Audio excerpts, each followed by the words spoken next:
السلام علیکم پیارے بچوں، آج جو ہم آپ کے لیے کہانی لے کر آئے ہیں اس کا نام ہے چیتے کی بزدلی۔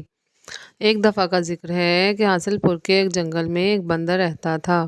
اس کا نام تارا تھا۔ وہ اپنی ماں کے ساتھ اسی جنگل میں رہتا تھا۔ ایک دن تارا کھیلنے کے لیے جنگل میں بہت دور تک چلا گیا اور اس کو کافی دیر ہو گئی، تو وہ پریشان ہوا کہ میری ماں میری راہ دیکھ رہی ہوگی، اب تو ضرور ماں سے مار پڑے گی۔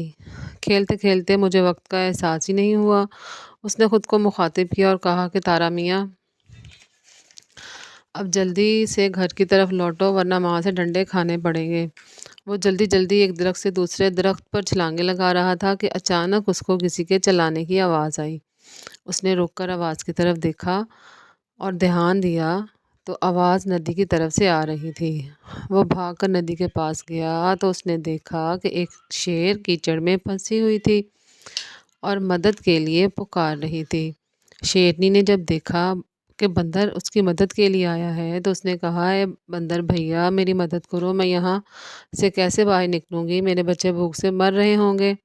بندر نے کچھ سوچا اور جلدی سے وہ ایک جنگل کی طرف دوڑا اور ایک رسی کو ڈھونڈ کر لے آیا اور کہا کہ شیرنی صاحبہ آپ اس کو پکڑ کر باہر آ جائیے۔ شیرنی نے اس کو پکڑ کر رسی کو پکڑا اور باہر آ گئی تو اس نے بندر کا شکریہ ادا کیا اور کہا کہ ہم آج سے دوست ہیں، تم جب بھی میری ضرورت پڑے تو بلا تکلف تم میرے پاس آ سکتے ہو۔ اور اتنا کہہ کر اس نے بندر کو خدا حافظ کہا اور اپنے گھر کی طرف چل پڑی اور بندر بھی اپنے جنگل کی طرف روانہ ہو گیا۔ شیرنی فوراً جلدی سے بھاگ کر اپنے بچوں کی طرف چلی گئی۔ اسی طرح دن گزرتے گئے۔ بندر اپنی ماں کے ساتھ بہت سکون کی زندگی گزار رہا تھا۔ تارا ایک دن اپنے گھر کے باہر کھیل رہا تھا۔ وہ کبھی درخت کے اوپر آ رہا تھا اور کبھی نیچے جا رہا تھا۔ ابھی وہ درخت پر چھلانگ لگا کر بیٹھا ہی تھا کہ ایک چیتا ادھر نکل آیا۔ اس نے جب دیکھا کہ ایک بندر درخت پر بیٹھا ہوا ہے تو وہ بہت ہی خوش ہوا کہ آج تو بہت اچھا شکار ہاتھ لگ گیا ہے۔ اس نے چھلانگ لگائی اور تارا کے سر پر پہنچ گیا۔ تارا نے چیتے کو جیسے دیکھا تو گھبرا گیا کہ اب میں کیا کروں گا۔ چیتے نے جیسے ہی تارا کو پکڑنے کے لیے اس پر چھلانگ لگائی تو تارا ڈر کر زمین پر گر گیا اور اس کی ٹانگ پر چوٹ لگ گئی۔ چیتے نے تارا سے کہا کہ اب تم کیا کرو گے؟ اب تو تم سے بھاگا بھی نہیں جائے گا۔ چیتے نے جب بندر کو کھانے کے لیے اس پر چھلانگ لگائی تو شیرنی نے بندر کے پیچھے سے نکلتے ہوئے چیتے کو دبوچ لیا اور اس کو خوب مارا۔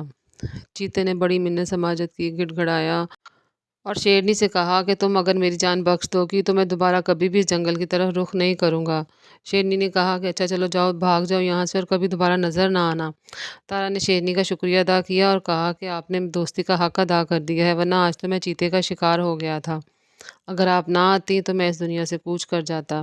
شیرنی نے کہا کہ اس میں شکریہ کی کوئی بات نہیں ہے، ہم آپس میں دوست ہیں اور دوستوں پر فرض ہے ایک دوسرے کی مدد کرنا۔ اس لیے پیارے بچوں، کبھی بھی ہمیں دوسروں کی مدد سے انکار نہیں کرنا چاہیے اور ہمیشہ مشکل وقت میں دوستوں کا ساتھ دینا چاہیے اور ان کی مدد کرنی چاہیے تاکہ زندگی میں آسانیاں پیدا ہوں۔